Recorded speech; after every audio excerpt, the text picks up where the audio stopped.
I'll show you how you can view other icon. I'll go to Iconify. Mm, I'll choose this. I'll increase the height. By default, it is 20, but don't keep it 20. Keep it big so that you can do your changes and you can even change the color. Like I have changed it to orange or yellow or any color you want, or you can even write the color code here. So for now, I'm keeping it as it is and I'm importing the icon. Okay, it shows my icon is imported. Now let me close this. Here is my icon which I have imported.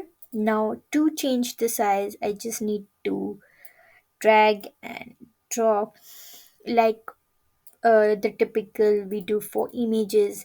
You can change the color from even from here. So that is basically my basic tutorial of how you can add the icons from Iconify, change the color and change the size.